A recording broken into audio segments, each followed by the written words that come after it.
I want you to meet Gavin Mayo, the world's youngest self-made billionaire. Yes, I am the youngest billionaire in the world right now. If you know Gavin, you know he is not a big fan of water. Water does not hydrate you, it dehydrates you. This video is about visualizing the logic of what makes this guy so special. Gavin made his money off of NFTs. Remember NFTs? They're like regular art, but instead crappy JPEGs. 2021 was the year of peak NFT hype. We were told again and again, invest in NFTs now because the value is only gonna go up. But for us normies whose instincts said, I'm gonna pass. In the time since 2021, those instincts have been validated because we now have confirmation that much of that hype was artificially manufactured by people like Gavin. What is your guys' advice? Eat raw meat.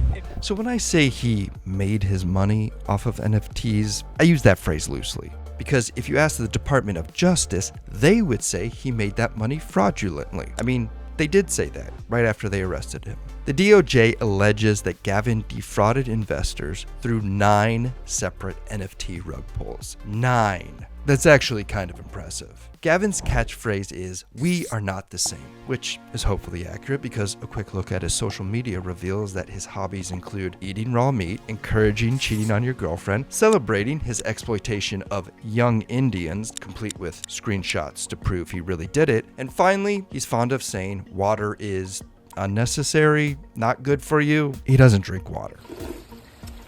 It was the first time I drank water in 3 months, and I'm not kidding. At this point, you may be wondering, why would I create a logic instant replay on someone who says water is a scam that dehydrates you, which is the conclusion we will be examining? Well, initially, because it's funny, but then something happened I did not expect. We're about to watch Gavin's argument, which includes 4 premises. They're about health, hydration, the evidence you would expect to support such a conclusion. The thing I did not expect to find is that each one of these 4 premises is actually an encoded message, affecting his supporters on a logical frequency that they're not even aware of. Now, if all that sounds too sophisticated for someone like Gavin, it is. The thing is, Gavin didn't invent it. It's just a blueprint that he lifted. The same blueprint used by many influencers like the Liver King and others still operating their grift today. And now that I've seen how it works, the success of people like Gavin makes so much more sense. And before you write in the comments, yes,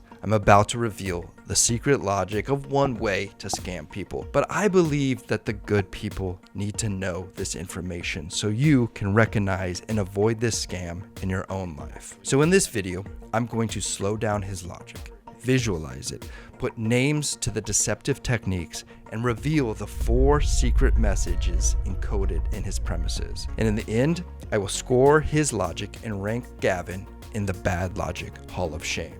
Because honestly, he kind of surprised me. So, let's examine his logic.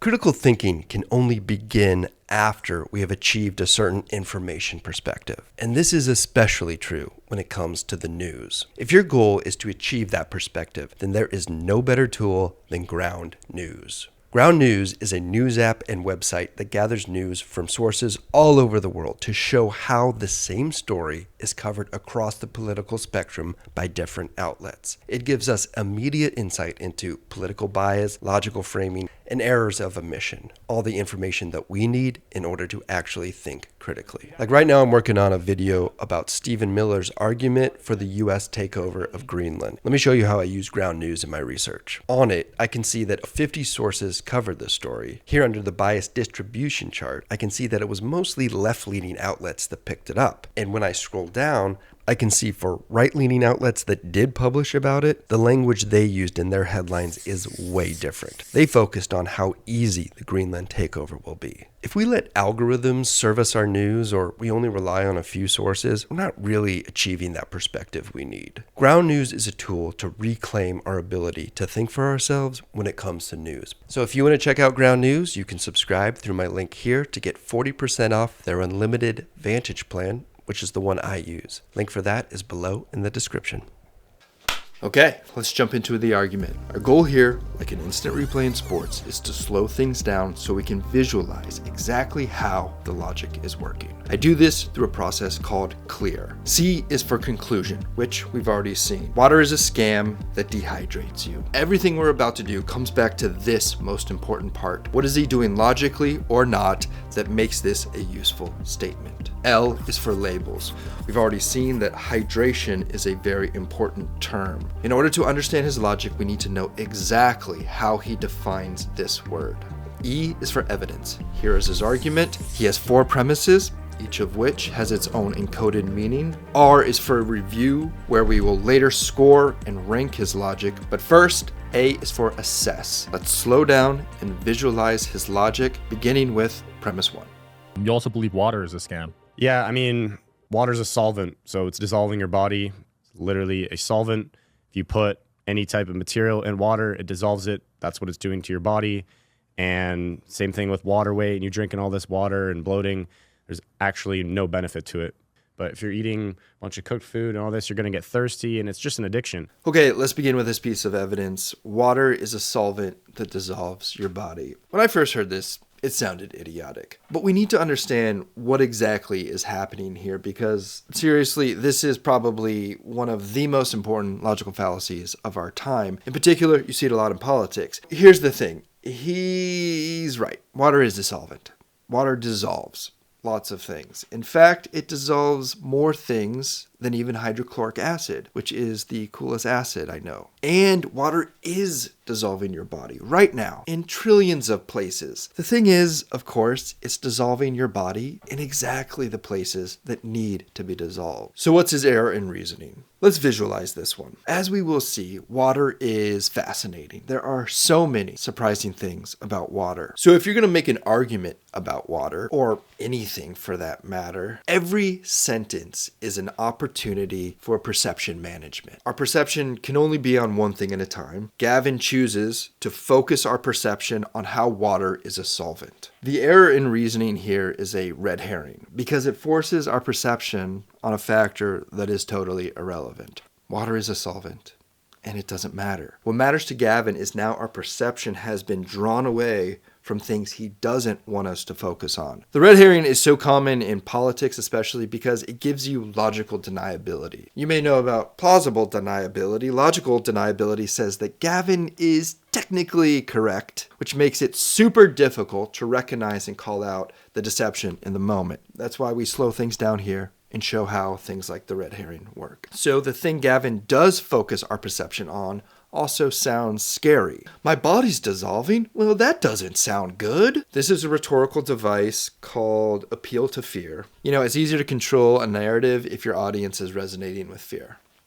If you put any type of material in water, it dissolves it. False. Literally zillions of things don't dissolve in water. His rhetorical tactic here is hyperbole. Whatever, literally everyone uses hyperbole. I think it's worth mentioning that this untruth drafts in the wake of something that is technically accurate. He's interweaving truth and untruth. So our brain struggles to untangle these two things. And same thing with water weight, and you're drinking all this water and bloating.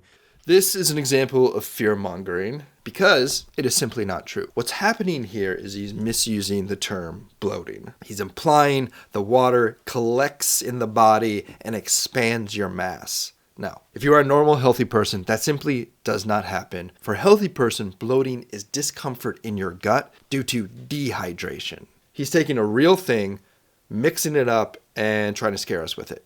This is clever. I'm going to give him points for that. There's actually no benefit to it. This is Gavin's big lie. We will come back to this one. But if you're eating a bunch of cooked food and all this, you're going to get thirsty, and it's just an addiction. Addiction is another important label here. This fallacy is a category mistake because he's forcing an association between two things made possible because each of these two things share one similar characteristic. In this case, it's we need or crave water every day. That need is a homeostatic necessity, not a pathological dependency. This is a great example of the rhetorical power of misdefinition. Addiction has this negative cultural baggage. Do you see how clever this is? Like, he's good. Lastly, is there something he has omitted that affects his logic? Yes. That is dehydration is terrible for you. One of the first things that happen when you get dehydrated, like really dehydrated, is your blood actually thickens, which then shrinks your brain just a little bit. Okay, so what's his encoded logic here? Here is P1, which on surface level is about water being unhealthy. So what work is this really doing to service Gavin's greater strategy? The encoded message here is something known as cost signaling. Cost signaling is about creating a shortcut to credibility. The success of his schemes hinge on whether or not people see him as credible. And the way cost signaling works is if you sacrifice something extreme, and if that sacrifice has no obvious compensation, then people just have no choice but to conclude you must be credible. I know it doesn't really work so much here. It's more like this part of the brain. Okay, LS9, let's tally up. Premise 1, I'm counting 2 logical fallacies, 1 rhetorical device, 1 huge omission, and 1 cognitive bias, and 3 untruths. Wow, strong start. Hey, if you're enjoying this video, hit that like, share it with a friend. If you care about logic, subscribe to the channel. It helps a lot. The fact that people say it's hydrating your cells is crap. It's not a carbohydrate. It's not a fat. It's not a protein. If you want to hydrate, you have fats, you have juices, you have something that your cells can actually utilize. Water does not hydrate you. It dehydrates you. I mean, water is in raw meat.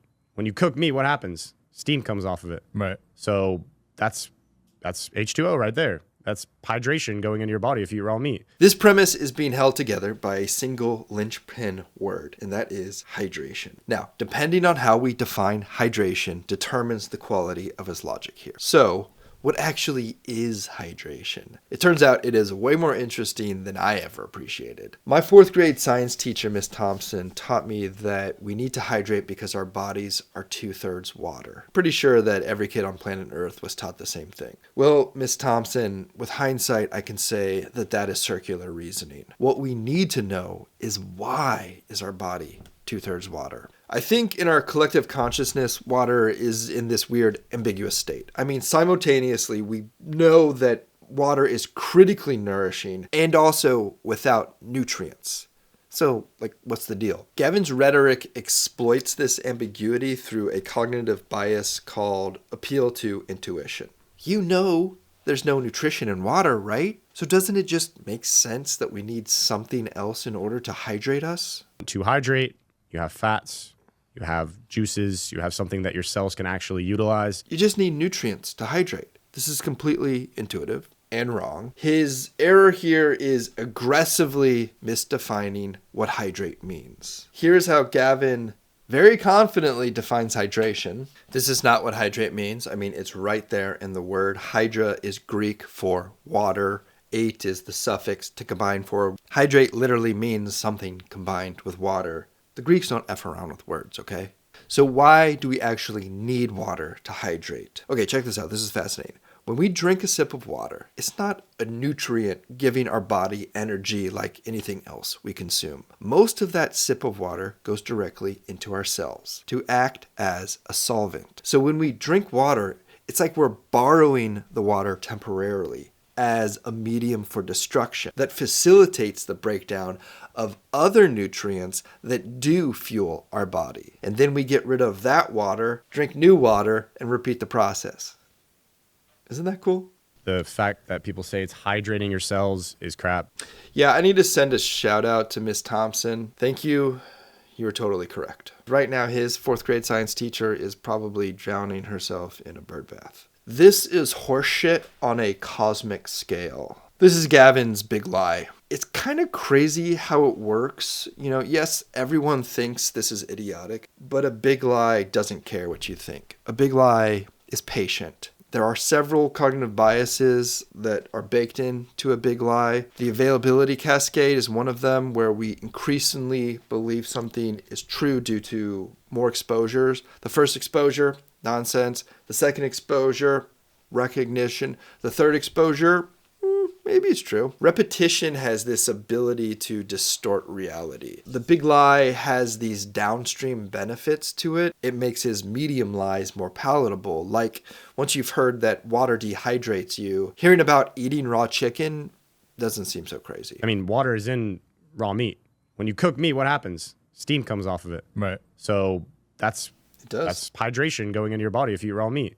Once again, this is a total red herring. It's not wrong. The steam thing is complete distraction from the point. You can even see the steam, can't you? This visual anchor helps the red herring. I mean, this is a good opportunity to steel man this part of the argument. And he's right. Water is in raw meat. Let's do the math. It's easy. So if he's 6'3", 200, Gavin is going to lose nearly a gallon of water a day just through normal cellular activity, which means he needs about 100 ounces of water just to maintain his body, which is equivalent to about 10 pounds of ribeye steak. So yeah, drink up, buddy.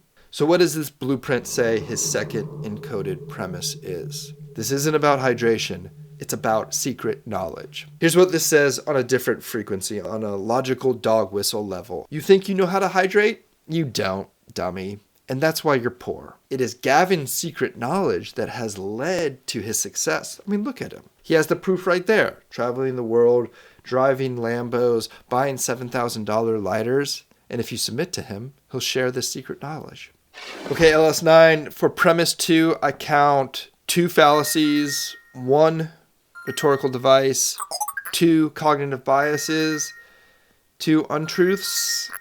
Yep, going strong. And this is probably the craziest thing ever. I've been saying this for 3 years, everyone on the internet. Like, most of the clips are me just, pissing people off. But if you actually look behind it and you think logically about it, and I know it sounds crazy and we can dive more in the topic later, but that's how I feel about you don't water. drink any. So he's been consistent. He's been consistently wrong. This is an appeal to consistency fallacy. You should be consistent. You should project your consistency. It's just that when you use it as a distraction technique from your bad argument, then it becomes a fallacious rhetorical device. Everyone on the internet, like, most of the clips are me just pissing people off. Oh, he's good. Why are they pissed off, Gavin? Maybe it's justified. He doesn't mention the details. He just dismisses them for being emotional. This is a textbook ad hominem fallacy. I think it's helpful to think of an ad hominem as like this physical maneuver. Their criticism is there, but he steps around it and instead attacks them personally. The ad hominem is super common, so I made a infographic about it,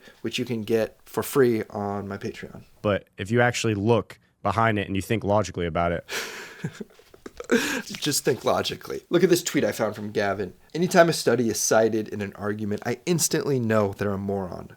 Argue logic, not facts.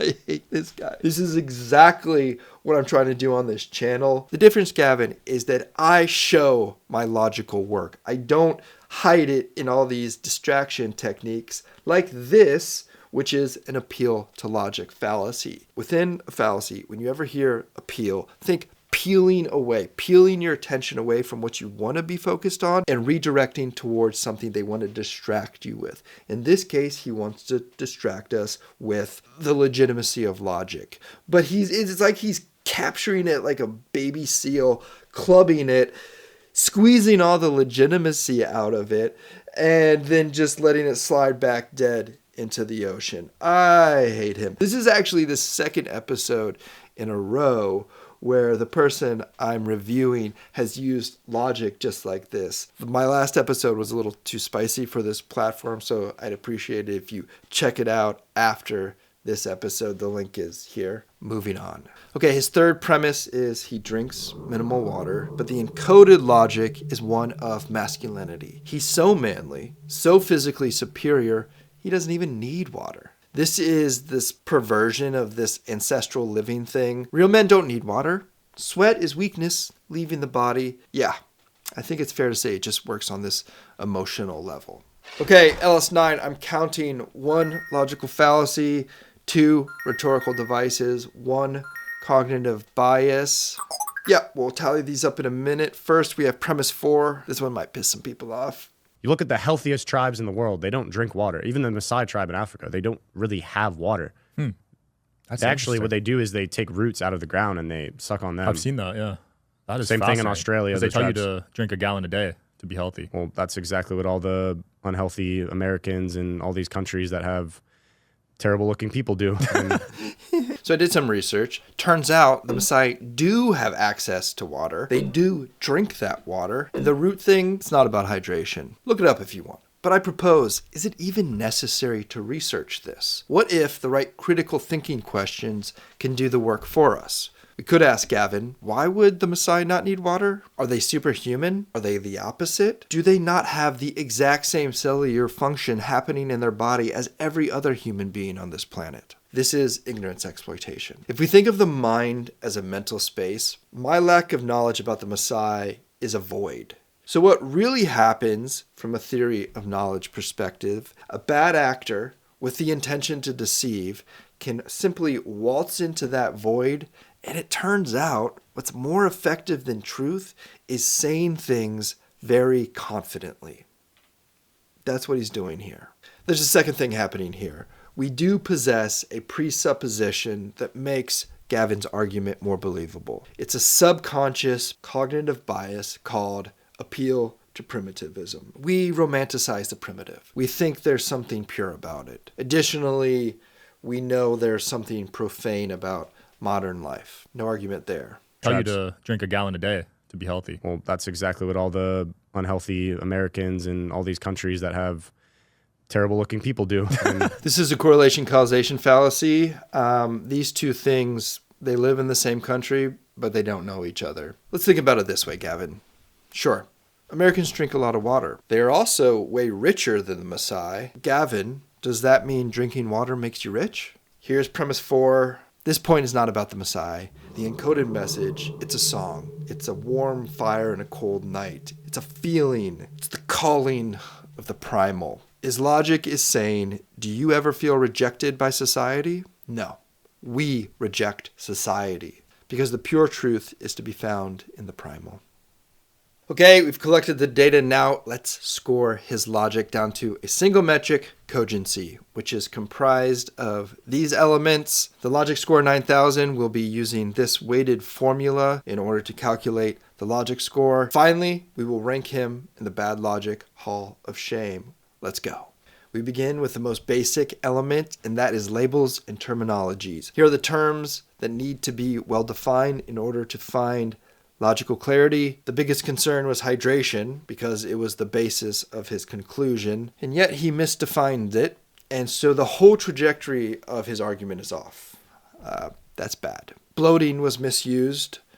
By the way, I just have to give props to Gavin as like this evil genius. I mean, I don't even think my correction is going to matter because this is such a clever redefinition. He misdefined the need for water as addiction. Like, wow. Label score 4.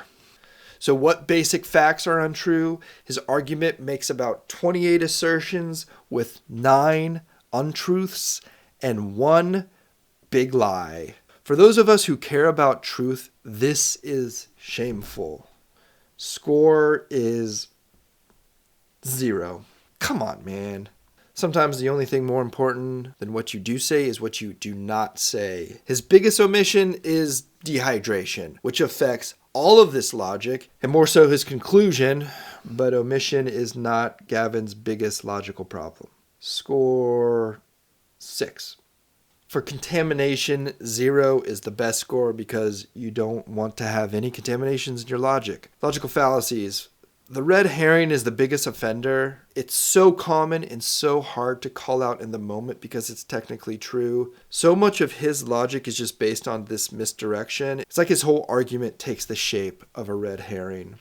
We counted about 3 rhetorical devices. Basically, all of his rhetorical devices are fear-based, which is dark. His biggest cognitive bias is this appeal to primitivism. Don't tell the Maasai what this dipshit has been saying about them.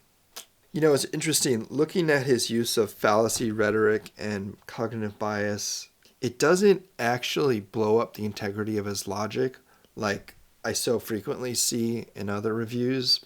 So I'm going to give him a 3. Gavin is like the kid in the back of the bus putting things up his nose for attention. With social media, his goal is to cultivate taboo at scale. There's a lot going on here. I want to be careful to distinguish between cogent logic and deceptive logic that's effective. The encoded meaning do sharpen the deception, but they don't really detract from the cogency of his logic. So his meta bias is actually pretty low. Meta bias score 2.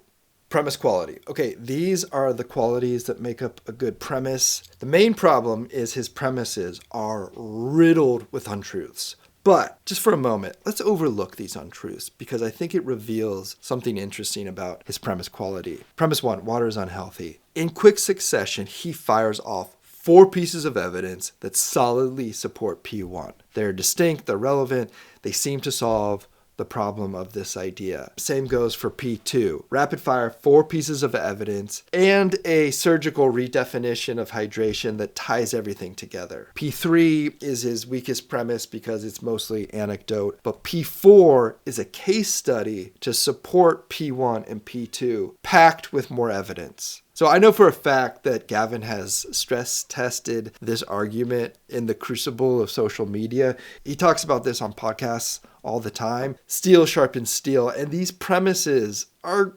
I think they're impressive. The density of evidence that ladder up to the conclusion. And unless you can fact check him in the moment, which is rarely the case, each premise is surprisingly strong, except for the whole truth thing. I'm going to give him a 7.